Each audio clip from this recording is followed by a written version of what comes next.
റസൂലുള്ളാഹി സല്ലല്ലാഹു അലൈഹി വസല്ലമ തങ്ങളുടെ ഷറഫാക്കപ്പെട്ട മദീന മുനവറയിൽ എത്തിച്ചേർന്നു. അള്ളാഹു മുത്തുനബി വരുത്തപ്പെട്ട സജ്ജനങ്ങളെ കൂട്ടത്തിൽ അള്ളാഹു ഉൾപ്പെടുത്തുമാറാകട്ടെ.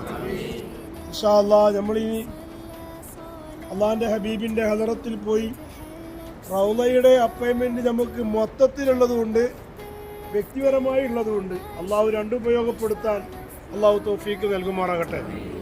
ഇന്ന് മദീനയിൽ ഉംറയില്ല, തവാഫില്ല, സഅയില്ല, ഒന്നുമില്ല. അള്ളാഹിൻ്റെ റസൂലിൻ്റെ മുന്നിൽ ഒരു ഉമ്മത്ത് ജീവിച്ച് കാണിച്ചു കൊടുക്കുക എന്നുള്ളതാണ്. അള്ളാഹു ആ മുത്തുനബിക്ക് പൊരുത്തപ്പെട്ട ജീവിതം അച്ചടക്കത്തിലും ബഹുമാനത്തിലും ജീവിക്കാൻ അള്ളാഹു തൗഫീക്ക് നൽകട്ടെ. അള്ളാഹു തആല ഈ മഹത്തായ പുണ്യമായ സ്ഥലത്തിനോട് യോജിക്കാത്ത വാക്കുകളും പ്രവൃത്തികളും ചിന്തകളും നമ്മിൽ നിന്ന് സംഭവിക്കുന്നത് അള്ളാഹു കാത്തുരക്ഷിക്കുമാറാകട്ടെ. ഏറ്റവും വലിയ കാര്യം ബഹുമാനമാണ്. പരിശുദ്ധമായ മുജറദ് ഷരീഫ് എഴുതി വെച്ച വരി തന്നെ അള്ളാഹിൻ്റെ ഹബീബിൻ്റെ മുന്നിൽ വെച്ച് നിങ്ങൾ ഒച്ചുണ്ടാക്കാൻ പാടില്ല. ലാ തർഫഉ അസ്വാത്തക്കും.